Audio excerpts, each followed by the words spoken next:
უკვე კავკასიური სახლის ტრადიცია, რომ მუჰაჯირობის დღე ჩვენ ყურადღების გარეშე არ უნდა დავტოვოთ. იმიტომ რომ ეს დღე შეახსენებს თითოეულ ჩვენგანს და ქართულ საზოგადოებას უპირველეს ყოვლისა, რომ ჩვენს მეზობლად ცხოვრობენ ხალხები, რომელთა თავზეც უამრავი უბედურება დატრიალდა, წისქვილის ქვაც კი დატრიალდა, მაგრამ მაინც გადარჩნენ, ფეხზე დგანან და დღეს ქმნიან კავკასიას, არა მხოლოდ ჩრდილოეთ კავკასიაში, არამედ მთელ მსოფლიოში.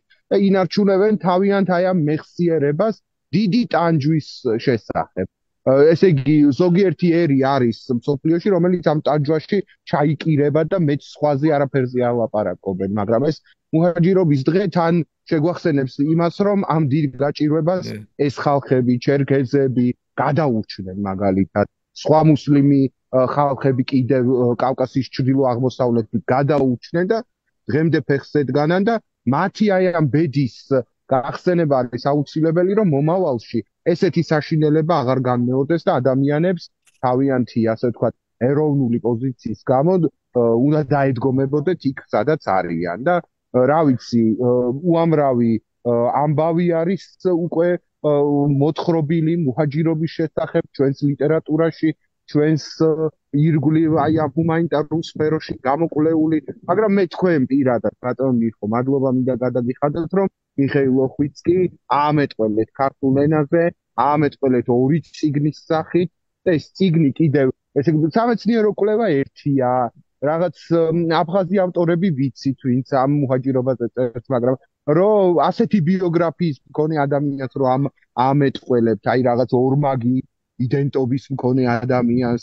თან ესეთი მხატვრული ნიჭის, ხომ? აი ეს კიდევ სხვა განზომილებას აძლევს ამ ტრაგედიის გააზრებას და თავის მხრივ ქალბატონ თამარს კიდევ ყოველთვის მადლობა მინდა გადავუხადო, იმიტომ რომ მან მასწავლა მე რომ მუჰაჯირობა არ არის მხოლოდ ჩერქეზებთან დაკავშირებული და სხვა ხალხებსაც ეხება და ესეც არ უნდა დაგავიწყდეთ თქვენ. მე თავიდან როცა პირველ ნაბიჯებს დგამდი, ეს კარგად არ ვიცოდი და ქალბატონი თამარი დარწმუნებული ვარ, რომ სხვებსაც იმავეს იმეორებს და ამითი აი ჩვენს თვალსაჩინოს აფართოებს და მოკლედ ძალიან კარგია რომ ჩანაწერი კეთდება და ძალიან კარგია რომ ჩვენი მაყურებლები ამას ნახავენ და შეამჩნევენ რომ 21 მაისი მიუხედავად ამ დაძაბული ვითარებისა ჩვენ ყურადღების გარეშე არ დავტოვეთ. ძალიან დიდი მადლობა თქვენ და ჩვენს აუდიტორიას, რომლებმაც ციტატები მოამზადეს და გაიაზრეს ჩვენი დღევანდელი საღამოსთვის და ბატონო დარწმუნებული ვარ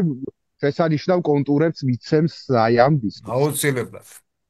21 მაისია ძალიან ტრაგიკული დღე კავკასიელი ხალხების ისტორიაში.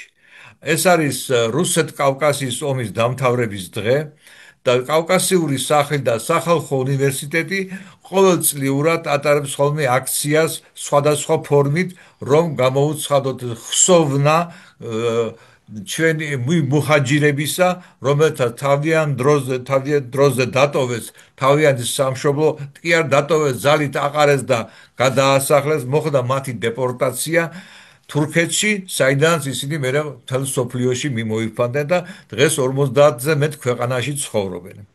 ეს არის ჩვენი ვალი, გავიხსენოთ ჩვენი წინაპრები, არა მარტო ჩერქეზები, ჩეჩნები, სხვა ინგუშები და სხვადასხვა ხალხები, აფხაზები ჩვენი თანამემამულეები, უბიხები განსაკუთრებით, რომლებიც ყველაზე დიდი დარტყმა მიიღეს, ისინი მებრძოლი ხალხი იყო, ბევრი შეაწყდა მტერს, მაგრამ მერე გადასახლდნენ და აი ეს მცირერიცხოვანი უბიხი ხალხი მერე მოხდა მათი ასიმილაცია.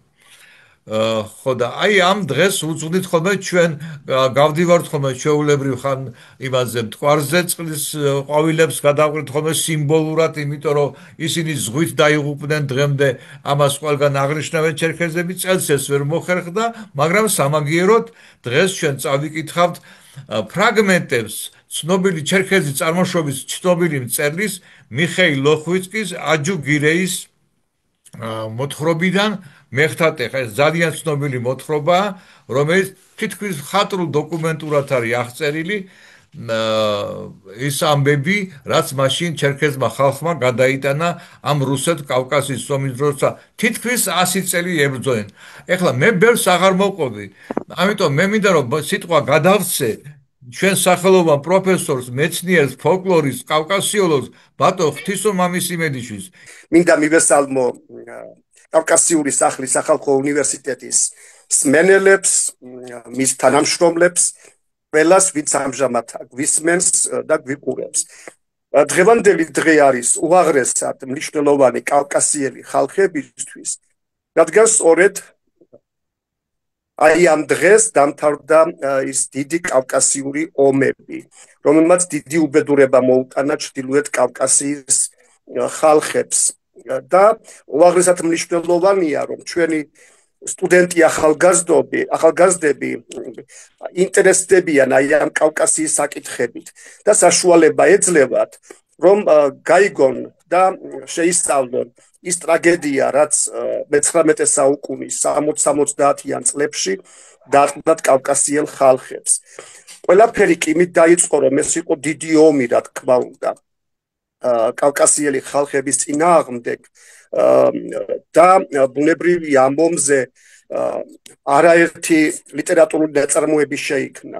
ერთია ისტორია, დოკუმენტები, რომლებიც ესე იგი ასახავენ აი ამ ტრაგედიას და მეორეა კიდევ სულიერი კულტურა, ლიტერატურული ნაწარმოებები, რომლებიც მოგვითხრობენ ჩვენ დოკუმენტებზე დაყრდნობით, თუ რა გადაიტანეს კავკასიელმა ხალხებმა აი ამ ომებით მე-19 საუკუნეში და ამ თემაზე უამრავი ნაწარმოები შეიქმნა, როგორც მე-19 საუკუნეში, ისე მე-20 საუკუნეში. და სწორედ მე მინდა აღნიშნო პირველ რიგში ჩერქეზი მწერლის ნაწარმოები, ჩერქეზი მწერლის მიხეილ ლოხვიცკის წიგნი მეხთატეხა, რომელშიაც აი ეს არის დოკუმენტური სიზუსტით აღწერილი ჩერქეზებისა და ჩერქეზული სოფლების განადგურება. საინტერესოა, რომ ამ მოთხრობის ამ რომანის მთავარი პერსონაჟი არის კაისაროვი, რომელმაც დაასრულა კადეტთა კორპუსი და როგორც ოფიცერი ჩრდილოეთ კავკასიის არმიაში გაუშვეს. მას ჰქონდა ახალგაზრდული ილუზიები, მაგრამ სხვა რეალობა დახვდა იქ, როცა ადგილზე ჩავიდა. სხვათა შორის ამ ნაწარმოებში მოქმედება მოთხრობილია, თხრობა მიმდინარეობს პირველ პირში, რაც კიდევ უფრო მტკივნეულად განაცდევინებს მკითხველს ჩერქეზეთში დატრიალებულ ტრაგედიას. და სწორედ აი კავკასიაში ჩასულ კაისაროვს მალე შეეცვალა წარმოდგენა ომზე, რომელსაც მისი მთავრობა აწარმოებდა თავისუფლების მოყვარე ჩერქეზი ხალხის წინააღმდეგ. და აი ამ ყველაფრის გაცნობიერება ხდება თანდათანობით, როცა ის ხედავს ჩერქეზ მთიელ კაცს მოკლულს თავის სახლთან, რომელიც მოკლული იყო თავის სახლთან და მაშინვე გატეხა იმაზმა, რომ ის ადამიანი ცხოვრობდა თავისთვის, თავის ოჯახთან, დედასთან, მამასთან, ბავშვებთან და შემდეგ კი აი ასე მიდიან შორეული ადგილებიდან და კლავენ. წერალი ესე იგი აი ამ სურათებს არ ქმნის თავისი მხატვრული ფანტაზიით. მიხეილ ლოხვიცკის რომანი დოკუმენტურ წყაროებს ემყარება და მთავარი მოქმედი გმირისთვის კიდევ უფრო საშინელი და დამთრგუნველი იქნება ნახვა სურათისა, როცა ნადგურდება მთელი მოდგმა ადამიანებისა, იღუპება მთელი ხალხი და ამის ნახვაც მოუწევს მთავარ გმირს, რომელიც მერე გადადის ჩერქეზების მხარეზე. მოთხრობაში აი ამ ნაწარმოებში მეხთატეხა არის ეპიზოდი, სადაც აღწერილია, როგორ იძირება ჩერქეზებით სავსე ბორანის ზღვაში, ეს უკვე მუჰაჯირობის დროს. და სხვათა შორის მე ამოვიკითხე, რომ ჩერქეზებს არ უყვართ ზღვა თურმე, რადგან ის დიდ უბედურებასთან არის დაკავშირებული. საერთოდ უნდა ვთქვათ, რომ ოფიციალური საბჭოთა ისტორიოგრაფია კავკასიის მთიელთა ბრძოლას თავისუფლებისათვის განიხილავდა როგორც რელიგიური ფანატიკოსების მიერ ქრისტიანული რუსეთის წინააღმდეგ მოწყობილ ჯიჰადს, რომელიც ინსპირირებული იყო ოსმალეთის იმპერიისა და დიდი ბრიტანეთის მიერ. სხვათა შორის აი ამაზე ძალიან საინტერესო რომანი აქვს შექმნილი ჩეჩენ მწერალს აბუზარ აიდამიროვს, აი აბუზარ აიდამიროვმა რომანში ასახა რუსეთ-კავკასიის ომების დამყრობლური ხასიათი, ომში ჩაბმული ჩეჩენი ხალხის სოციალური ყოფა, ომის შედეგად გამოწვეული ჰუმანიტარული კატასტროფა. ეს არის რომანი გრძელი ღამეები, აბუზარ აიდამიროვის რომანი გრძელი ღამეები. მისი სიუჟეტი მოიცავს ცელ გეოგრაფიულ არეალს. ნაწარმოებში მოქმედება ხდება ჩეჩნეთის მაღალმთიან აულებში, კაზაკთა სტანიცებში, ვლადიკავკაზში, თბილისში, კონსტანტინოპოლში, ლონდონსა და მსოფლიოს სხვა ქალაქებში. რომანში მართალი არ არის მთავარი გმირი და მასში არ არის თანმიმდევრული სიუჟეტი, მაგრამ ეს გარემოება არაფერს აკლებს ნაწარმოებს. რომანის პერსონაჟები ძირითადად ისტორიული პირები არიან. იმამი შამილი, ბაისანგურ ბენუელი, რუსი გენერლები, კავკასიის მეფის ნაცვალი და სხვა და წერალი მოგვითხრობს თუ როგორ წყდებოდა ჩეჩენი ხალხი ბედი რუსეთის იმპერატორის, კავკასიის მეფის ნაცვლისა და ოსმალეთის სულთნის სასახლეებში. ჩეჩენი ხალხის ოსმალეთის იმპერიაში გადასახლებასთან დაკავშირებით რომანი წარმოგვიდგენს უაღრესად დაძაბულ დიალოგებს. თერგის ოლქის უფროს მიხეილ ლორის მელიქოვსა და გენერალ მუსა კუნდუხოვს შორეულ საქმეთა მინისტრი იმდროინდელი მე-19 საუკუნის 60-იანი წლების ალი ფაშა დიახ. და აი აქ იკვეთება მუსა კუნდუხოვის განსაკუთრებული როლი მუჰაჯირობის პროცესში. აი ეს მუსა კუნდუხოვი არაერთ ხალხურ ნაწარმოებში ფიგურირებს. ჯერ კიდევ მე-19 საუკუნის ავტორი, ეს არის ოსიპ პუეტი, თემირ ბოლათ მამსუროვი, წერს აი მუჰაჯირობის სიმძიმეზე. ის იყო მუჰაჯირთა პირველი პარტიის, ესე იგი პირველი პარტია, რომელიც მუჰაჯირების წავიდა ჩრდილოეთი კავკასიიდან, სწორედ აი იმ რიცხვში იყო თემირ ბოლათ მამსუროვი. ახალგაზრდა კაცი, რომელშიც უკვე ოფიცერი იყო, კადეტთა კორპუსის წევრი, მაგრამ დედის დაჟინებული თხოვნით წავიდა იგი მუჰაჯირად. თემირ ბოლათ მამსუროვი იყო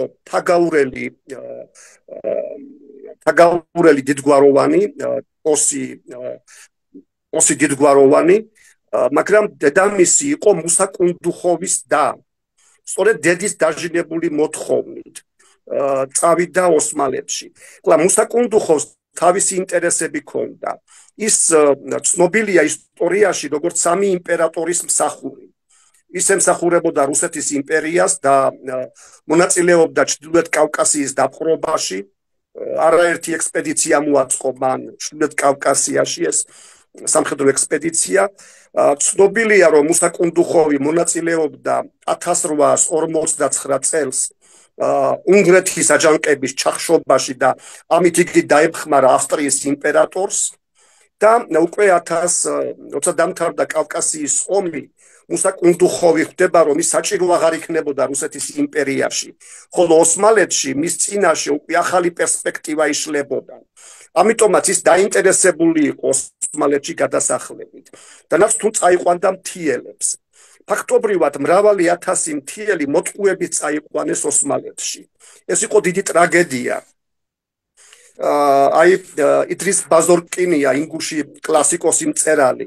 მას აქვს არაჩვეულებრივი რომანი საუკუნეთა ბურუსიდან. სწორედ მოქმედება იწყება რომანში 1865 წელს და მთავრდება 1918 წელს.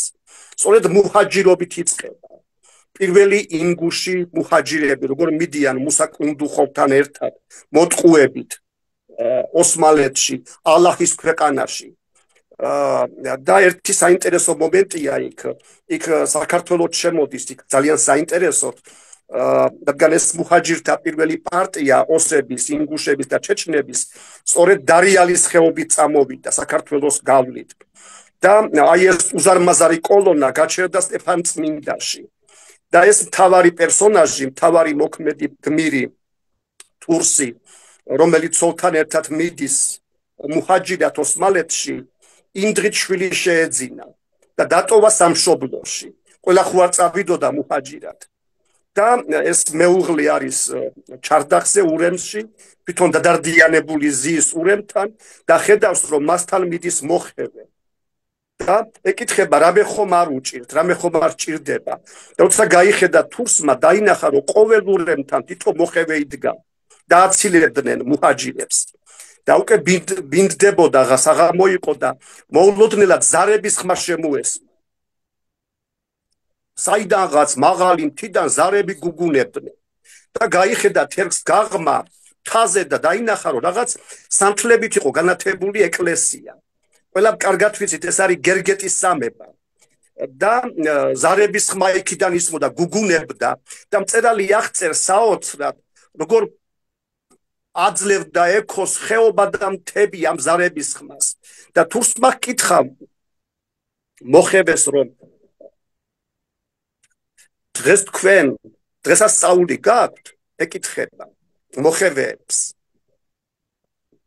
და მოხევე პასუხობს არა ეს დღეს ჩვენ არ გვაქვს დღესასწაული დღეს ჩვენ უბედურების დღე გვაქვს რადგან ჩვენი მოძმეები მიდიან უცხო ქვეყანაში და ჩვენ გლოვობთ ამას აი ასეთი მომენტები ხშირი არის მხატვრულ ნაწარმოებებში ისე რომ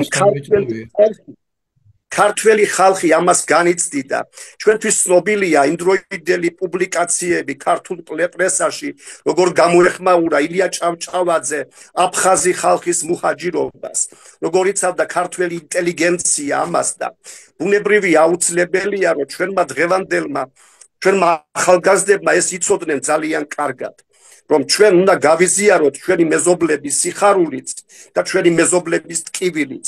ჩვენთვის სულ ერთი არ არის რა ხდება ჩვენს გარშემო. ამიტომაც ძალიან მნიშვნელოვანია დღევანდელი დღე. ბატონო მიხო, ქალბატონო თამარ, ჩვენო ძვირფასო სტუდენტებო, რომ ყველანი შევკრიბა დღევანდელ დღეს და გაგვაერთიანა რომ კიდევ ერთხელ გავიხსენოთ ის საშინელება, რაც კავკასიის ხალხებს თავს დაატყდათ. და რა თქმა უნდა საინტერესოა ცოდნა ამისი ამ დოკუმენტების გაცნობას, ლიტერატურული ნაწარმოებების წაკითხვაც და საერთოდ შესაძლებელია რომ იყოს ასეთი კურსიც უნივერსიტეტში მუჰაჯირობა კავკასიაში. რომ სტუდენტს საშუალება ჰქონდეს რომ გაიაროს ერთსემესტრიანი სპეცკურსი თუ რა მოხდა კავკასიაში მე-19 საუკუნის მეორე ნახევარში. დიდი მადლობა მოწვევისთვის, დიდი მადლობა ყურადღებისთვის, რომ საშუალება მომეცა ჩვენ ძვირფას სტუდენტებთან აი ჩემი მოკლე სიტყვის წარმოთქმის. მოგესალმებით ყველას, მადლობა რომ მობრძანდით, მადლობა რომ ჩვენს გვერდით ხართ და ბატონ ღვთისმსო, ვიცი თქვენი დაკავებულების ამბავი, თქვენ გაქვთ შეხვედრა ლექცია დოქტორანტებთან და მიუხედავად ამისა ჩვენთან ხართ. საერთოდ ამ პროექტის მუშაობაში თქვენი ღვაწლი, თქვენი თანადგომა არის უნიშნულოვანესი, უღრმესი მადლობა. ყოველთვის მოიცით ხოლმე და თქვენი ლექციების მოსმენა ძალიან მნიშვნელოვანია ჩვენი მსმენელებისთვის. უღრმესი მადლობა. ჩვენი მსმენელი იყო მარიამ სეხნიერშვილი, რომელიც დღეს არის ძალიან მნიშვნელოვანი ადამიანი ჩვენ პროექტში, ჩვენ წარმატებებში, რომელიც გვეხმარება, პროექტის წევრია. მაგრამ მე რატომ მინდა განსაკუთრებულად მარიამ სეხნიერშვილის წარდგენა, იმიტომ რომ რამდენიმე წლის წინ თბილისის სახელმწიფო უნივერსიტეტში მარიამი იყო ჩემი სტუდენტი, მე ვასწავლი ჩერქეზულ ენას, კულტურას და ასე შემდეგ და მარიამმა ურთულესი ჩერქეზული ენის სტრუქტურა შესანიშნავად ისწავლა. საოცრად ნიჭიერი ადამიანი, მომავალი ისტორიკოსი, ეს ის ადამიანია, რომელიც შეძებს თავისი სიტყვა თქვას მეცნიერებაში და ძალიან მადლობელი ვარ მისი რომ ჩვენ პროექტში არის, გვეხმარება და ეს ტრადიციაც არის ამ პროექტში, რომ ყოფილი სტუდენტები, ანუ ყოფილი მსმენელები მჭიდრო კავშირში არიან ჩვენთან. მარიამს დღეს ექნება პირველი ესეთი პატარა ისტორიული ექსკურსი, თუ რას ნიშნავს მუჰაჯირობა და ასევე ისაუბრებს ბატონ აჯუგირის ბიოგრაფიაზე, ვინ იყო ეს და ასე შემდეგ. მოკლედ ძალიან კი. ხავთ მარიამ. მოგესალმებით, მე წარმოგიდგენთ ამ ძალიან რთული, ტრაგიკული მოვლენის მცირე ისტორიულ ექსკურსს. თავდაპირველად ვფიქრობ, რომ მნიშვნელოვანია განმარტოთ თავად სიტყვა მუჰაჯირობის მნიშვნელობა. მუჰაჯირობა არის კავკასიის მკვიდრი მოსახლეობის იძულებით გადასახლება, ძირითადად ოსმალეთის იმპერიაში მე-19 საუკუნეში. ამ სიტყვას არაბული წარმომავლობის სიტყვას ისლამურ ქვეყნებში აქვს უფრო ზოგადი მნიშვნელობა და ის ნიშნავს გადასახლებას, ემიგრაციას, გაქცევას. მოგეხსენებათ, რომ კავკასიის 100-წლიანი ომი, რომელიც ძალიან სისხლისმღვრელი იყო 1763-1864 წლებში მიმდინარეობდა. 1864 წლის 21 მაისი არის ამ ომის დამთავრების თარიღი.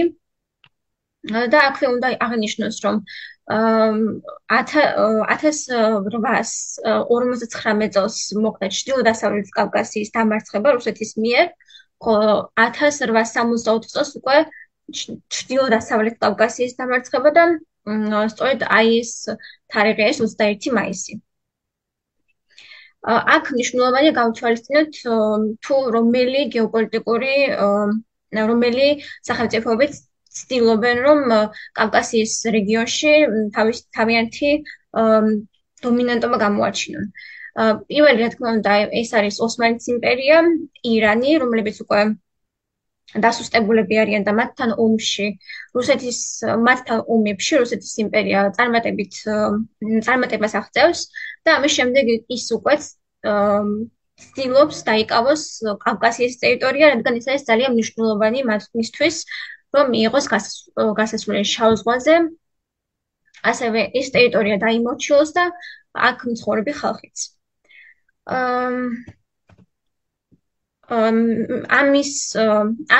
ამ ომებში ძალიან მნიშვნელოვანია, რომ კავკასიელი ხალხები თავგამოდებით იბრძვიან საკუთარი მიწების დასაცავად და ეს ომი არის,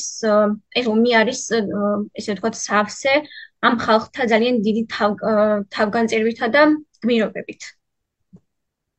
ჩრდილოეთ კავკასიაში მუჰაჯირობის მიზეზები არის რამდენიმე. აქ გამოყავი პოლიტიკური ფაქტორი, სოციალურ-ეკონომიკური ფაქტორი, ასევე რელიგიური ფაქტორი, რომელიც ნაკლებად მნიშვნელოვანია, იმიტომ რომ ეს უფრო საბაბი იყო, რომელიც დაეხმარა თავიანთი პოლიტიკური მიზნები განეხორციელებინათ ოსმალეთს და რუსეთს, ამ დიდ ორ იმპერიას, რომელსაც ჰქონდათ თანხმობა იმასთან დაკავშირებით, რომ ეს მუჰაჯირობა უნდა განხორციელებულიყო. და ამ საკითხის შემსწავლელი არაერთი მკვლევარი აღნიშნავს, რომ ჩრდილოეთ კავკასიაში მუჰაჯირობის მიზეზები არის ძალიან რთული და მრავალფეროვანი. პირველი პოლიტიკური ფაქტორი, რომელიც გამოუყავი, იყო ის, რომ იმამატის და ასე ვთქვათ, რამდენიმე ფაქტორი არის გასათვალისწინებელი. იმამატის დამარცხების შემდეგ ჩრდილოეთ კავკასიის, ასე ვთქვათ, ეს რომ დაემხო, რა თქმა უნდა, სხვა ჩრდილოეთ კავკასიის დაპყრობა უფრო მეტად გამარტივდა.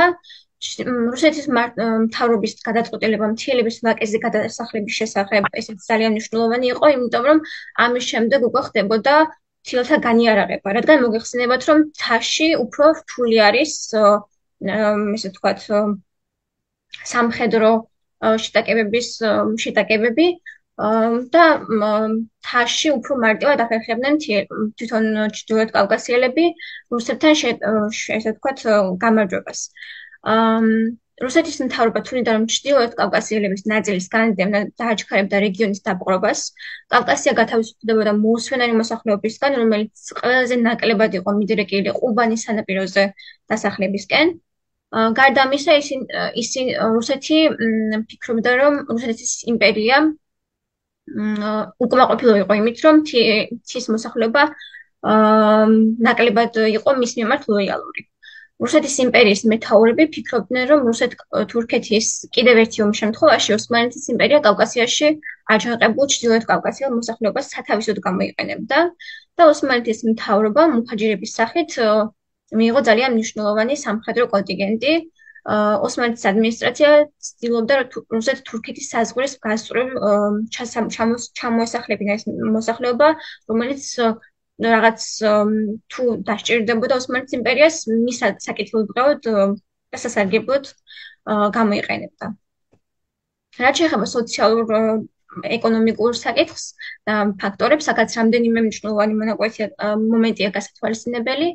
ჩრდილოეთ კავკასიის მოსახლეობის უმრავლესობა გლეხურ მეურნეობას მისდევდა და როდესაც მათ წაართვეს საკუთარი მიწები, ეს რა თქმა უნდა მათ ეკონომიკურ მდგომარეობაზეც აისახებოდა და ასევე გასათვალისწინებელია, რომ ეს არის ფეოდალური საზოგადოება და დამოუკიდებელი კლასის მოახლოებული გათავისუფლების შესახებ ჭორები აიძულებდა მესაკუთრეებს ფეოდალებს გლეხებთან ერთად თურქეთში წასულიყვნენ, რაც კიდევ უფრო მეტი ადამიანის მუჰაჯირობის მიზეზი გახდა.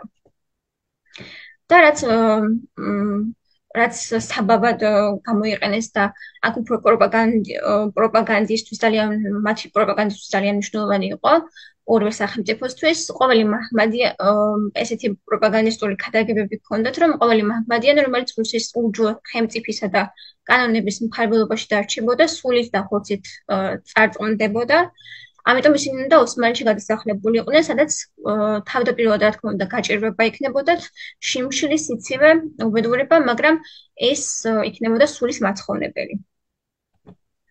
აქ მე მოცემული მაქვს მონაცემები, რომელიც არასრული არის და რა თქმა უნდა სრულად ვერ გამოსახავს იმ დანაკლისს, რაც ჰქონდა ჩრდილოეთ კავკასიას და ეს არის მუჰაჯირების საერთო რაოდენობა, თუმცა ეს არის ერთი წყაროს მიხედვით და ოფიციალური წყაროს მიხედვით და არაოფიციალური წყაროს მიხედვით 1858-65 წლებში ეს იყო ყველაზე ინტენსიური პერიოდი, როცა ხდებოდა გადასახლება, მუჰაჯირობა, თუმცა ზოგიერთი წყაროს მიხედვით პირველ მსოფლიო ომამდეც კი მიმდინარეობდა ეს ძალიან რთული პროცესი ამ მოსახლეობისთვის, რომელიც კარგავდა საკუთარ სამშობლოს მიწას და აქ მე მოცემული მაქვს ჩრდილო-დასავლეთ კავკასიაში მცხოვრებ ეთნოსთა დემოგრაფიული მდგომარეობა რუსეთ კავკასიის ომის დასრულებიდან 5 წლის შემდეგ და თქვენ ხედავთ რამდენად დიდია გადასახლებულთა პროცენტულობა, განსაკუთრებით აღსანიშნავია აქ უბიხების მდგომარეობა, რომლებიც მთლიანად შეეწირნენ მუჰაჯირობის და კავკასიის ომისა და კავკასიის ასწლიანი ომისა და მუჰაჯირობის პროცესს. ასევე აღსანიშნავია ისიც, რომ მუჰაჯირობა ძალიან რთული იყო ამ ხალხისთვის, როგორც უკვე აღვნიშნე, და აქ გასათვალისწინებელია, როცა თვითონ ოსმალეთის იმპერიაში გადადიოდნენ ეს ჩრდილოეთ კავკასიელები, მაშინ ოსმალეთის იმპერიამ ვერ შეძლო, რომ ეს მოსახლეობა რესურსით დასახლებით, ანუ კარგად დაესახლებინათ და ეს საკმაოდ რთული იყო ამდენი ხალხის მიღება ოსმალეთის იმპერიისთვის. ამას ისიც დაერთო, რომ ქოლერა მოედო მუჰაჯირებს და ამანაც შეეწირა მოსახლეობა და გარდა ამისა ოსმალო გემთმშობელები, რომლებიც დახარბებულები იყვნენ, ბორნებს ესე ვთქვათ უხროდნენ ძიებს და ასე ძირავდნენ მუჰაჯირებს. და ეს კიდევ უფრო მეტად რთული იყო, მტკივნეული და ძალიან ტრაგიკული მომენტია, რადგან შეიძლება სამშობლო წართმულ ადამიანებს სიცოცხლესაც ართმევდნენ. და რაც შეეხება ჩვენს ავტორს, რომლის ნაწარმოებიდან უნდა წაიკითხოთ მონაკვეთები, ეს არის მიხეილ ლოხვიცკი, წარმოშობით ადიღი, ჩერქეზი, ტომით შაპსუღი, პაპამისმა ზაქირ აჯუგირი, 18 წლის ასაკში დაკარგა მშობლები, რომლებიც რუსების მიერ მათი აულის აღების დროს დაიღუპნენ, ზაქირი და მისი 14 წლის დეიდა, რომლებიც ბუშკებში იმალებოდნენ, რუსებმა აულის დაპყრობის და მისი გადაწვის შემდეგ იპოვეს. პატარა ზაქირი იშვილა იოსებ ლეონტის ძე პრიგარმა, რომელმაც ის ტუაფსეში იქაურ ეკლესიაში მონათლა. ამიერიდან მისი მნათლობის სახელი გახდა ზახარი, ხოლო გვარი ნათლის შტაბს კაპიტან პეტრე ლოხვიცკისგან მიიღო. სწორედ ზახარ ლოხვიცკი გახლავთ ზაქირის პროტოტიპი მიხეილ ლოხვიცკის ისტორიულ მოთხრობაში მეხთატეხა, რომელშიც რუსეთ კავკასიის ომის დროს ჩერქეზებისა და რუსების დაპირისპირება ასახული. წერლის ამ გახმაურებულ თხზულებაში აღწერილია ის დიდი უბედურება, რაც კავკასიელ ხალხებს, კერძოდ კი ადიღურ ტომებს მოუტანა მე-19 საუკუნეში ომმა, რომელიც თითქმის 100 წელი გრძელდებოდა და ისტორიაში რუსეთ-კავკასიის ომის სახელით არის ცნობილი.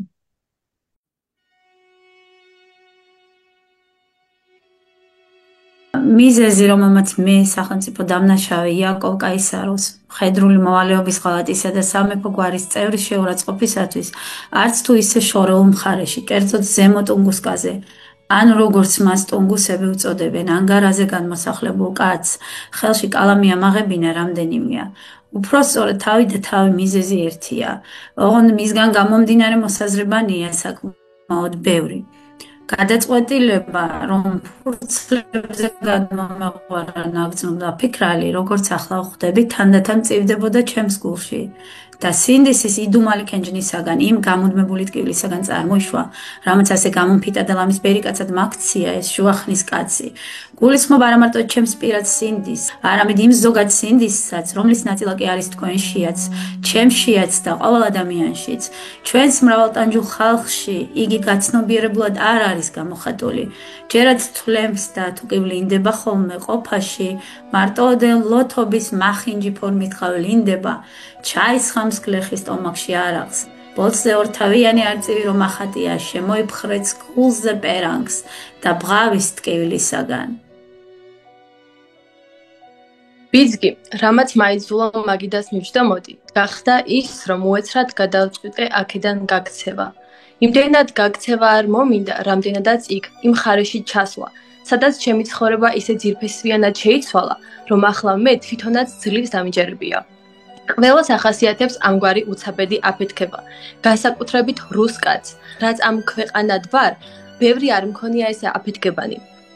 მაგრამ რაც მქონია, ყველა ძირფესვიანად ცვლიდა ხოლმე ჩემს ცხოვრებას. სხვა მხრივ კი მეც ისევე ვცხოვრობდი, როგორც ყველა და სწორედ ეს იყო ყველაზე უარესი, რამე თუ ზუსტად ასე ცხოვრობენ ცხვრები, ჯერ საძოვარზე რომ გარეკავენ ხოლმე და მერე სასაკლაოზე. ყოველივე ამას იმიტომ ვიხსენებ, მინდა ნამცეც შევკრიბო და გავამთლიანო ის ნიადაგი, რომელზედაც ჩაისახა და აღმოცენდა ჩვენი დროის კვალობაზე ესოდენ უგუნური ჩემი საქციელი. სიჭაბუკეში რა ვიცოდი მე კავკასიისა, რამდენიმე სიტყვით რომ თქვა, აი რა იყო მთელი ჩემი ცოდნა. ცხოვრობენ იქ ველური ურჩი ტომები, ყაჩაღ აბრაგები, რომელთაც მეზობლებზე თავდასხმით უდგათ სული. მუსლიმები არიან, მუჰამედის ჯულისანი და ვიდრე მათ საბოლოოდ არ დაიმორჩილებენ, მართლმადიდებელ საქრისტიანოს მოსვენება არ უწერია. ერთი სიტყვით, ჩემთვის, ახალგაზრდა კაცისთვის, ვის ზარღვებშიაც აზნაური სისხლი ჩქებდა, არ არსებობდა მთიელებთან ბრძოლაზე უფრო საპატიო საქმე და სამსახური. ესეც არ იყოს ჩერქეზების, ზარმაც და გონებაჩლუნ ხალხად მიგვაჯდა ისევე, როგორც ყველა აზიელი. ამას ერთგვარად ეწინააღმდეგებოდა ალექსანდრე მარლინსკის მოთხრობები, რომელთა მიხედვითაც ჩერქეზობა ლამაზი, კეთილშობილი, გონიერი, მშვიდი ხალხი ჩანდა. კიდევ ერთი ამბავი მახსენდება თვითმხილველთაგან განაგონი და სავსებით სარწმუნო 1861 წლის სექტემბერში მამრიუკ ოგიუს მიჯნაზე, სადაც მისი საიმპერატორო უდიდებულესობის გლეხთა განმათავისუფლებელი ყოვლადმოწყალე მეფე ალექსანდრე მეორის ბანაკი იდგა, ჩერქეზთა დეპუტაცია მოვიდა თხოვნით. რუსის ჯარმა შეწყვიტოს მშვიდობიანი მოსახლეობის აყრა და მასთან ბრძოლაო.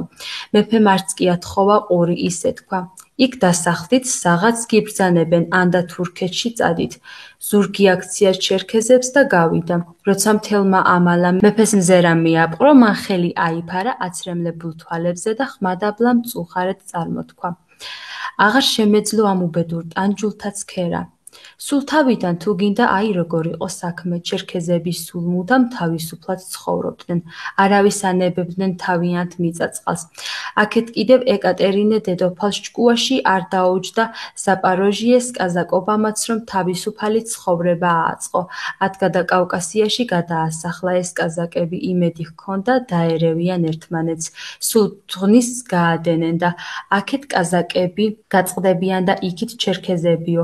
არა და ადგნენ დაეძახდნენ ეს შენი კაზაკები და დაუმეგობრდნენ ჩერქეზებს. ყონაღობა აქვთ ერთმანეთში, ტანსაცმელიც იმათი გადაიღეს და ზნეჩვეულებებიც ერთი სიტყვით ის მოამაგრეს ფეხი, ისე საშინლად გაძლიერდნენ, სულ დაიზაფრა ეკატერინე დედოფალი. ინგლისი კარგახანია კავკასიის დაპყრობას ესწრაფვის, რამე თუ კავკასია გასაღებია მცირე აზიის, სპარსეთის, ავღანეთის და ბოლოს ინდოეთისაკენ მიმავალ გზაზე, რომ ინგლისელები და მავანი ჩვენი მტრები თუ კი კავკასიაში ფეხს მოეკიდებენ, ან და კავშირს მაინც დამყარებენ მთიელებთან, ამით მზიანს მიაყენებენ რუსეთის სახელმწიფოს და ბრიტანელთაგან რომ ვიხსნათ სამშობლო, ჩვენ უნდა აღვასრულოთ ჩვენი პატრიოტული ვალი.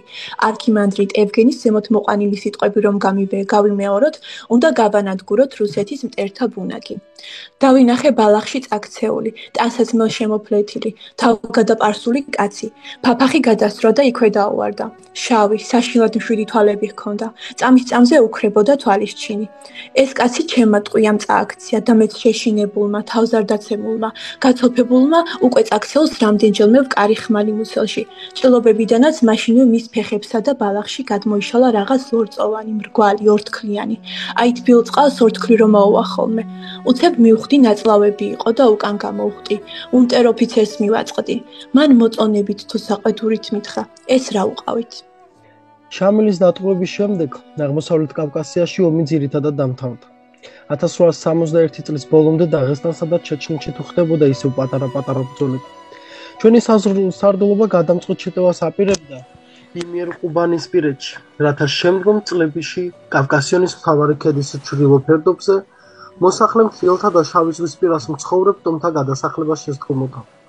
საქმეში ჩავხედავ ხალხს, ამთავითვე ავიხსენი, რომ ჩერქეზობა რამდენიმე ტომი იყო.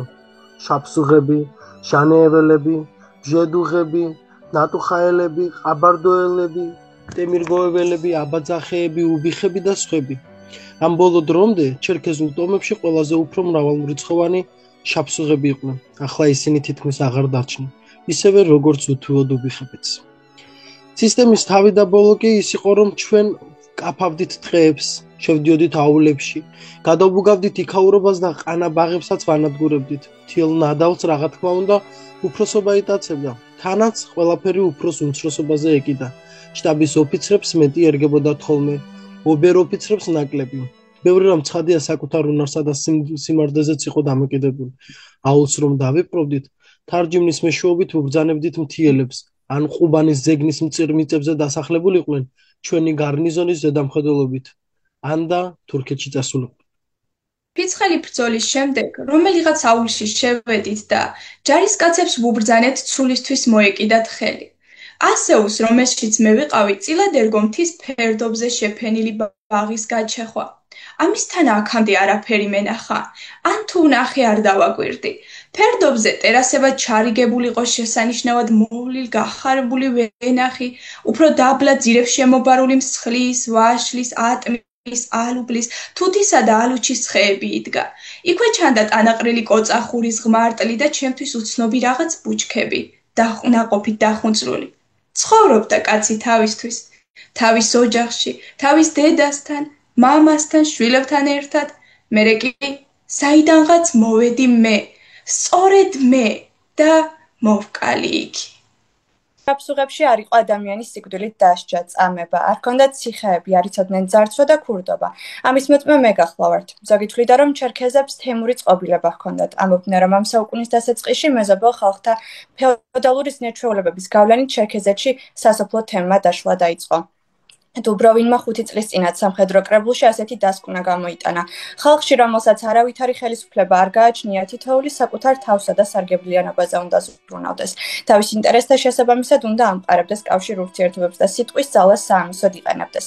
ასეთი პოლიტიკური წყობილება ავითარებს მხნეობას, სწრაფი გადაწყვეტილების მიღების უნარს, ხოლო გამუდმებული ფიზიკური ვარჯიში და საქმიანობა ხელს უწყობს სხეულის სილამაზის, მოქნილობისა და ძალის განვითარებას.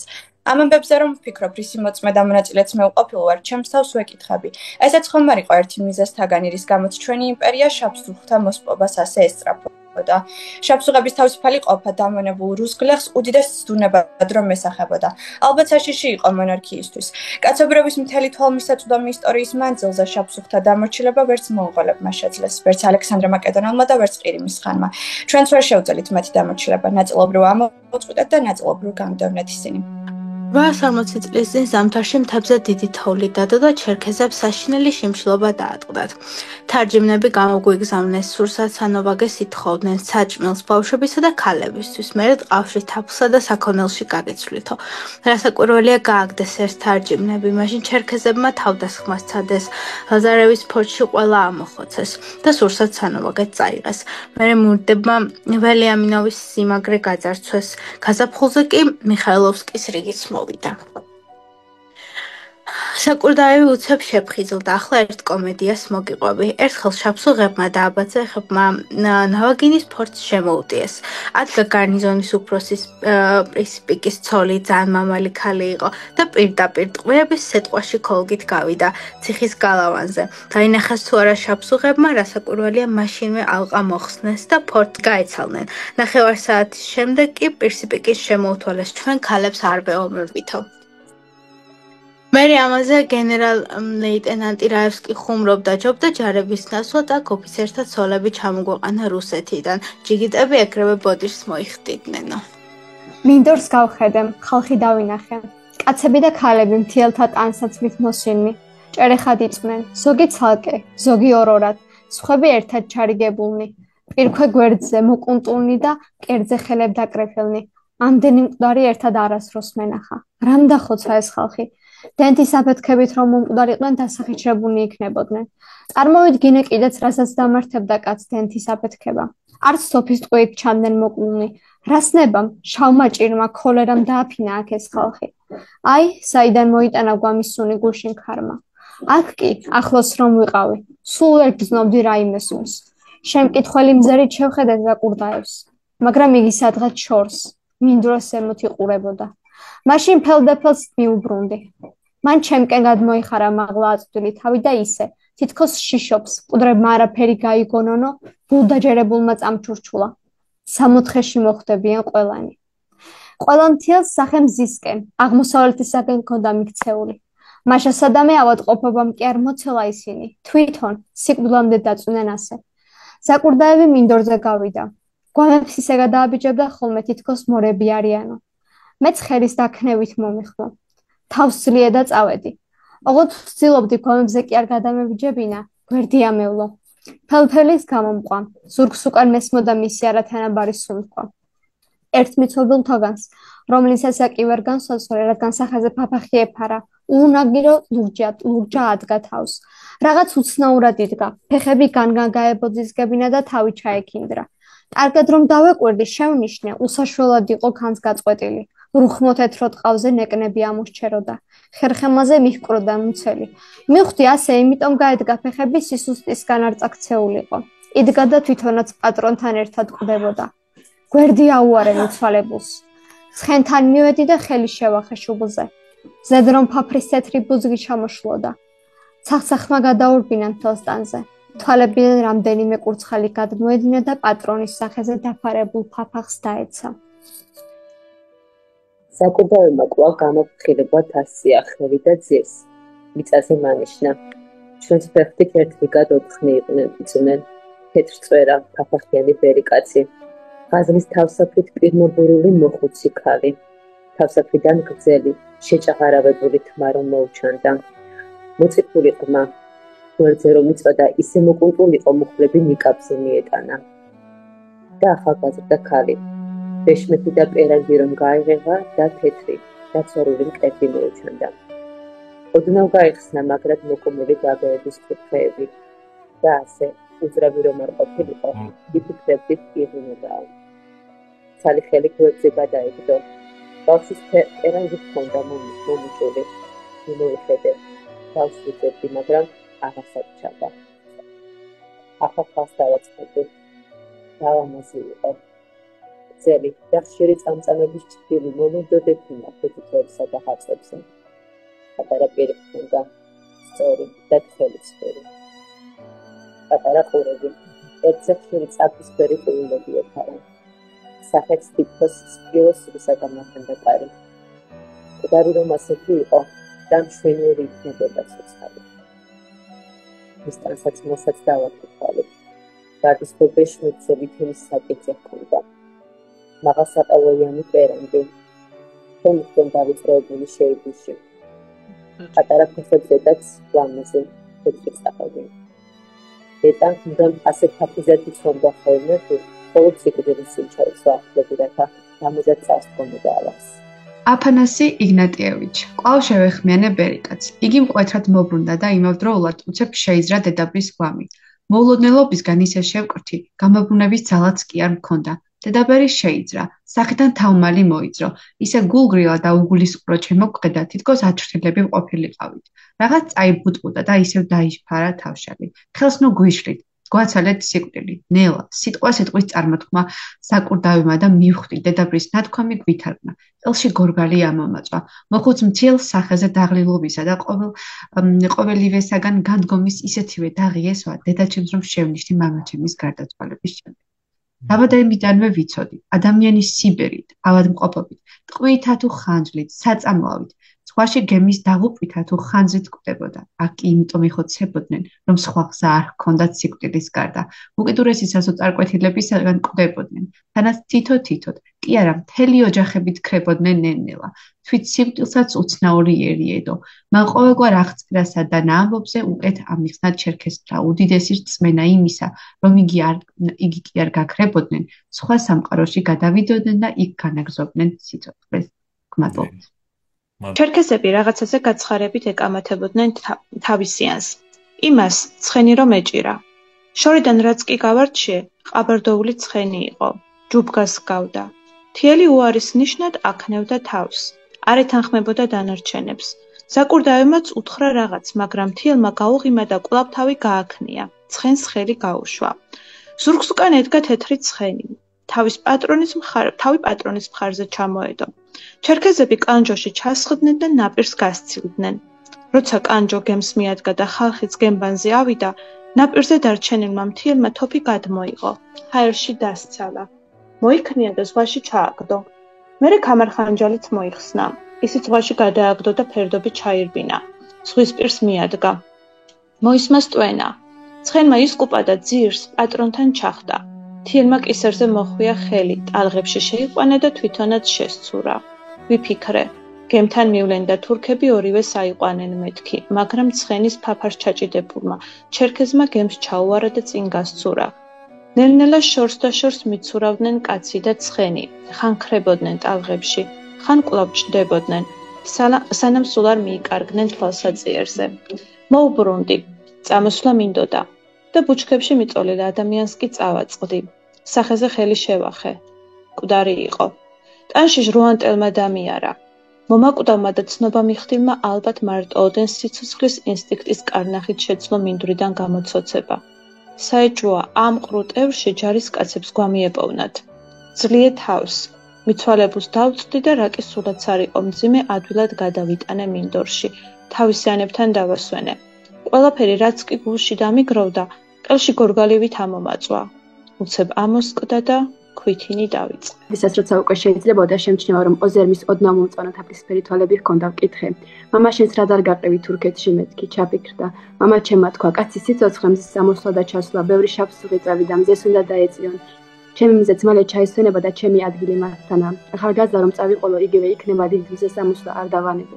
კიდევ თქვა მამა ჩემმა, მე ბევრი ვიცხოვრე, ბევრი ვნახე, ათ საერთოდ უნდა გადამავტოს ქარმა, ჩემი სამშობლო მაინც ჩემთანა. შენ კი ჯერ კარგად არ გაგიდგამს, არ გამაგრებია ფესვები. შენ რომ წახვიდე, დაგავიწყდება შენი მიწა და კიდევ ეს თქვა მამა ჩემმა. ორივენი რომ წავიდეთ, ვინღა იმღერებს ჩვენი წარსულის ამღებს ვინღა მოუთხრობს იმათ, ვინც აც დაიბადება. მამა ჩემი სიტყვებით არასდროს მასწავლიდა ხოლმე, სულ თვითმედგა მისაბაც მაგალითად. შაბსუღებს შევათ ქონიათ, ტკივილის ატანასა და სიკვდილის განდევნაში დაეხმარონ ავადმყოფებს. ამ მიზნით მთიეს სახში თავს იყრებდნენ ჭაბუკები და ქალიშვილები, მღეროდნენ, ცეკვაოდნენ, სახალისო ამბებს ყვებოდნენ. მძიმე დაჭრის პირველი ღამის დაძინების საშუალებას არ აძლევდნენ. კარის წინ გუთნის სახლის დებდნენ ხოლმე და ყოველი მომსვლელი სანამ სახში შევიდოდა, რამდენჯერ მეცემდა რკინას, ამით მჭედელთა და მეომართა მფარველს წლებში იხმობდნენ შემწედ. ხალხის მენამდე ვერაფერი უშველა აწუქს და ოზერმისის მოსაყვანად გაგზავნის კაცი იქნებ მომღერალმა შეძლოს და ზარვალონ დაუბრუნოს. შაბსუღებში მშობლები, განსაკუთრებით მამა, მკაცრად ეკიდებოდნენ შვილებს. ხშირად სახელსაც არ დაუძახებდნენ ხოლმე. სამაგიეროდ ალერსიანად ეპყრობოდნენ ძმის წულს, მეზობლის ბავშვებს, საერთოდ პატარებს. ბიძა კი ისე ახლობლად ითვლებოდა ძმის წულისა თუ გაზრდილისათვის, ადათის მიხედვით შურისძიება მას ეკისრებოდა, თუ კი ძმის წულს ან გაზრდილს ვინმე შეურაცხყოფდა. ვერ ვისწავლე შაბსუღთა მსგავსად ტკივილი სატანა, ეტყობა თმენა და ამტანობა ბავშვობიდანვე უნდა შეიცის ხორცოს კაცმა. როცა აჯუქს ამაზე სიტყვა ჩამოუგდე, მითხრა, ცდები თუ გონია რომ მამაკაცები ტკივილს ითმენენ. მოთმენა ნიშნავს რომ ტკივილს დაჰყვე და ემორჩილო. ასე შეიძლება კიდეც მოკვდეს ადამიანი. არა უნდა უთხრას საკუთარ თავს, კარგად ვარ, არაფერი მტკივაო. 1863 წლის დასაწყისში ზღვასა და მდინარე ადაღუბს, ყუბანსა და ბელაიას შორის მოქცეული მთელი მიწა რუსთა ჯარს ჰქონდა დაპყრობილი. იმ წლის გაზაფხულზე, რომელიც წლის ამბებსაც ვყვები, მთიელები უკვე კავკასიონის ქედის მთელ ჩრდილო ფერდობებიდან განდევნეს. მდინარე ლაბადანს ზღვამდე, ქედის გადმოღმიდან, ყუბანის სათავეებიდან მდინარე ტუაფსემდე. მერე გიმანის რაზმი ნაპირის გასწვრივ სამხრეთისაკენ იმავე გზით ჩამოვიდა, რომლითაც ოზეს მენმა წაუმიყვანა. მივიდა მდინარე სოჭის სათავემდე და აქ, ნავაგინის ფრონტის ადგილას ახალი სიმაგრე ააგეს, რომელსაც რაზმის საპატივსაცემლო დახოსკი ეწოდა. მერე გენერალი გეიმანი მთიელთა თურქეთში გადასახლებას შეუდგა. გრაფ ევდოკიამოვს ერთადერთ გემებს თხოვდა და ასახელებს ხაჩუკინებს, შაბსუღებს, მსხუსა და აჩხიფსოუს ტომს. დაუმორჩილებელი დარჩა მხოლოდ უბიხები, აგრეთვე მდინარე მძიმთას ქვაბულში მცხოვრებ ხაკუჩინთა და აჩხიფსოუს ერთი ნაწილი. აქეთკენ მდინარე მძიმთას სათავეებისაკენ, კვადაას მიჯნებისაკენ გამოემართნენ. აჯუკმა ამას ყურადღება არ მიაქცია. ცოტა ხანს ჩაფიხდა და მითხრა: "ხო, ბევრი ბჟედუღი, ნატუხაელი და სხვა, თავიანთ აზნაურებთან ერთად მეფის სარდლობის მიერ მითითებულ ადგილას წავიდა. არავინ იცის, რა ბედი ეწევათ მათ. არწივს ყველა მახვილი თვალი აქვს. მაგრამ თავისი სიმაღლიდან ისიც ვერ დაინახავს მიმავალ ზაფხულსა და ზამთარს. აი, საიქიოში რომ კარგახას ვიცხოვრებთ, მერე ვნახავთ ვინ იყო მართალი. ზოგმა იქნებ ჩვენი შეცდომაც ვაღიაროთ, სხვამ სხვა თქვას. შენ რომ ამბობ, ჭკვიანები იქნებ ისინი აღმოჩნდნენ, ვისაც საკუთარი თავისა და შთამომავლობის გადარჩენისათვის ქედი მოიხარაო. ვერ ამბობ გზიანს. ცუდი ნათქვამია. აბა შეუძლია თქვას, როდის მორჩილება სჯობს და როდის ისეთა დარჩენა, როგორიც ჩვენ მამა-პაპანი ყოფილან? კაცი ერთხელ რომ დაიჩოქებს, მერე ხოხვასაც მიეჩვევა. ხალხსაც ყბის ქვეშ მოექცევა თვალები, როგორც თხუნელას აქვს. მე ერთი რამ ვიცი, კაცმა თავისი სახლი უნდა დაიცვას, ხალხმა კი თავისი მიწა. ასე იყო, ასე არის და ასე იქნება. ძალიან ბედნიერი ვარ დღეს იმით ასეთ მძიმე დღეს, იმით ამდენი ხალხი ჩაერთეთ. ეხლა გეტყვით იმის შესახებ, რომ ყოველთვის ესეთი განცდა მაქვს, რომ ამ მხაჯერებას, რა თქმა უნდა, ბევრი ხალხი, სხვადასხვა ეთნოსი შეეწირა, ბევრს შეეხო, მაგრამ უნდა ითქვას, ყველაზე მეტად დაზარავდნენ ალბათ უბიხები. არ ვიცი თქვენ რა ინფორმაცია გაქვთ, ესენი ცხოვრობდნენ კავკასიაში ჯერ კიდევ მუხაჯირობამდე და ძალიან საინტერესო ენა ჰქონდათ, საინტერესო ეთნოსი იყო, შედარებით სხვა ეთნოსებთან მცირე რიცხოვანი იყვნენ ეგენი, მაგრამ როდესაც მოხდა მუხაჯირობა 1864 წელს, უბიხები მთლიანად გადასახლდნენ თურქეთში. იქ მოხდა ძალიან სწრაფად, როგორც ჩერქეზების, აფხაზების და ასე შემდეგ, უბიხების ასიმილაცია და უბიხური ენა სამწუხაროდ დაიკარგა და 1992 წელს ეს უკანასკნელი უბიხი ტოფიკ ესენჯი, რომელიც ფლობდა ამ ენას, გარდაიცვალა, ანუ უბიხები არიან თურქეთში, იციან რომ უბიხები არიან, მაგრამ ენა აღარ იციან და ენა შეიტანეს იმ წელს სამწუხაროდ მკვდარ ენათა სიაში. ასეთი ჩვენი შეხვედრები ამ სახის ალბათ მომავალშიც გაგრძელდება თქვენი სურვილით და ამით დაგემშვიდობები მე თქვენ და მიხო შენ იქნებ გითხრა ღმერთების ძიებაში რომანი, რომელიც გაგრძელება არის ამ მოთხრობისა და კიდე მინდა გავიხსენო ბრწყინვალე მთარგმნელი ბატონი გიორგი ბაქანიძე, რომელმაც ქართულად თარგმნა ეს ნაწარმოები. და შესანიშნავი თარგმანია. მე ამ წუთას ნახატგან უბიხებზე ჩამოვარდა საუბარი, დიდხანს აღარ შეგაწყენ თავს, მინდა ჩვენი მართლა ძალიან ნიჭიერი მარიამი კიდევ ერთხელ ვახსენო და ჩვენს ერთ-ერთ ნომერში ალმანახში არის მარიამის შესანიშნავი მოთხრობა მიწის ყივილი ზღვის გადაღმიდან, რომელიც სწორედ უბიხებს ეძღვნება. აი თუ ერთ-ერთ დაინტერესების შემთხვევაში ეს ალმანახის ნომრები ბევრი აღარ აქვს, მაგრამ ვისაც სურვილი ექნება რომ უბიხები ასე მხატრულ იმაში წაიკითხოს, სხვადასხვა ის შემთხვევა ქართულ იმაში გარემოში რომ ვინმეს დაეწეროთ უბიხებზე. ამიტომ მარიამ დაწერა შესანიშნავი მოთხრობა, გულის ამაჩუყებელი და ძალიან საინტერესო და აი მართლა ნიჭის მარცვალი რო ჩაასწრო თუ გააგრძელეს ის აუცილებლად ამ სფეროშიც კარგად იმოვაწევს. ეხლა მე მინდა გითხრათ რომ კარგი საღამო გამოგვივიდა მეგობრებო, ძალიან კარგი. ჩვენ ვალმოხდილები ვართ, ახლა ვალს იმათ ჩვენი წინაპრების წინაშე ძნელი გადასახდელია, მაგრამ აი მუხაჯირებს რომ ჩვენი წილი პატივი როგორ შევეძლო, რანაირადაც შევეძლო რომ მივაგეთ, ეს ძალიან კარგია და დიდ მადლობას მოგახსენებთ ამისათვის ყველას. თუ ვინმე დაინტერესების შემთხვევაში, თქვა კავკასი, რადგან ჩვენთან ახარ და უსმენთ ასეთ კავკასიაზე სხვადასხვა ინფორმაციებს, ლექციებს ისმენთ, აი მეხტატეხის გაგრძელება არის მიხეილ ლოხვიცკის მეორე რომანი ღმერთების ძიება, რომელიც მე მასთან ახლო ურთიერთობა მქონდა, მე და თამას ძალიან კარგი მეგობრული ურთიერთობა მქონდა ამ მწერალთან და მე მის საპატივისცემლოდ ასევე მინდოდა ჩემი ვალი მომეხადა მისთან მეგობრობის წინაშე და ამიტომ თარგმნე მისი ერთი რომანი ღმერთების ძიება, რომელიც ჩვენთან ბიბლიოთეკაში ინახება სამწუხაროდ ძალიან ცოტაღა დარჩა, ბევრი გაიყიდა მაღაზიებში და ამიტომ ვისაც ხელი მიუწვდება შეიძლება ელექტრონული ვერსია რამე ფორმით მოგაწოდოთ. საერთოდ აი ასეთ იმას შემდეგში ჩვენ განზრახული გვაქვს ასეთივე თემებზე წავიკითხოთ, უკანასკნელი უბიხი ბაგრატ შინკუბასი, შეიძლება ძალიან საინტერესოა, კარგი დამუშავების შემდეგ შეიძლება წავიკითხოთ რასულ გამზატოვის ლექსები კი არა, შეიძლება ლექსები, რა თქმა უნდა, მაგრამ მას აქვს უნიკალური წიგნი დაწერილი, ჩემი დაღესტანი, რომელიც ძალიან უაღრესად საინტერესოა, ძალიან ბრძნული, ძალიან ხატრულად და იუმორით სავსე და ამასაც გავაკეთებ. მე უბრალოდ აქ ვხედავ ქალბატონ მაიას მელანაშვილსა და არაჩვეულებრივ ნინო კახაშვილს. თქვენ გინდა დადიან დიდი მადლობა გადაგიხადოთ თქვენი თანადგომისათვის და მადლობა თქვენ ბატონო მიხო და ქალბატონო თამარ. მართლა სიამოვნებით ვუსმენთ და მოხარული ვიქნებით უამრავი ასეთი ციკლი ჩატარდეს თქვენი ამ ლექციების, რა ვიცი, თქვენ დანადგომასაც გრძნობთ. უღრმესი მადლობა გორის სახელმწიფო უნივერსიტეტის სახელით. გაიხარეთ.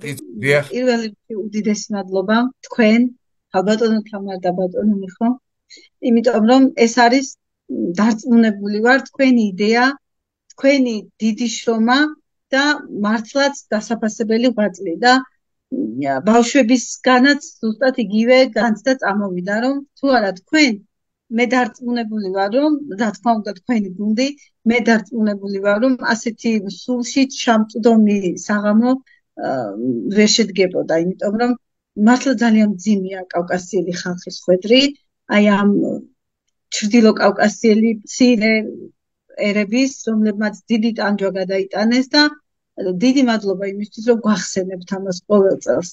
მე არ ვიცი ეს რაღაც გამორჩეული საქმეა და ღმერთმა შეგაძლებინოთ, რომ ეს დიდი ტვირთი და ეს მართლა ღირსეული საქმე ასე გადასცეთ ახალგაზრდებს და კიდევ ერთხელ შეახსენოთ ხოლმე ყოველ წელს სხვადასხვა ფორმით, რომ ჩვენ უნდა ვიცოდეთ ჩვენი ისტორია ჩვენი კულტურა, თუ არა იმერის ფასი იკარგება, ვინც თავის ისტორიას და კულტურას დაივიწყებს. დიდი მადლობა სწორედ ამიტომ თქვენ. აი სოფიოს რაღაცი თქვა უნდა. ხო, ჩვენც მადლობას გადაგიხდით ზუგდიდის უნივერსიტეტის სახელით. პირველ რიგში ძალიან ისეთი მისასალმებელი ფაქტია, ისტორიას უზიარებთ ახალგაზრდებს. ისე დავამთავრო, რომ გულწრფელი მადლობა ჩემზე ძალიან გაცილებით ახალგაზრდა ხელმძღვანელი ყავს ჩვენ ბატონი ლევან ლორდკიფანიძე, ირაკლი ირემაძე. აი მათი მხარდაჭერა და თანადგომა რომ არა, მე რაღაცებში ხელი შეგვეშლებოდა. სულ მზად არიან, ყველაფერში ხელი შეგვიწყონ. დაგვეხმაროთ სიტყვით, ლევანი არ გამოტოვებს, დღეს ძალიან დაკავებული იყო და მაინც მოახერხა შემოსვლა, რისთვისაც მას ძალიან დიდ მადლობას ვუხდი და დღესვანდელი შეხვედრამი დავამთავროთ. კიდევ ერთხელ ძალიან დიდ მადლობას გადაგიხდით ყველას იმ დიდი სიამოვნებისათვის, რომელიც ამ არაჩვეულებრივი ეპიზოდების წაკითხვით მოგვანიჭეთ. მეც კი მინდოდა ერთი ეპიზოდის წაკითხვა, მაგრამ ეს ხნიერი კაცი ცოტა გულჩვილი გავხდი და აქ ისეთი ეპიზოდებია, რომ შეიძლება ავზლუქონებულიყავი და ამიტომ ისევ თქვენ მოგანდეთ. მადლობა დიდი ძალიან. მადლობა საქართველოს კიდე რატომ იცით აი ეს წიგნია მეხთად ეხა რუსულენოვანი მწერალი იყო ბატონი აჯუგირეი და რუსულად დაიწერა და გამოიცა გამომცემლობა მერანში თბილისში 1967 წელს. ამ წიგნს დიდი ისტორია აქვს. ეს საბჭოეთის დროს მარტივი არ იყო ამ თემაზე საუბარი. არავინ არ მოგცემდა ამის საშუალება ამის გახსენების და მით უმეტეს აღწერის და დაწერის ამ ფაქტების. და ქართველი მწერლების დიდი დამსახურებაც არის ამაში, რომ ამოუდგნენ ამ კაცს გვერდში და შეძლეს, თუმცა დიდი ცენზურა გაიარა, მაგრამ მაინც გამოიცა თბილისში. მადლობა ამისთვის ამ ქვეყანას, მადლობა თქვენს ყველას.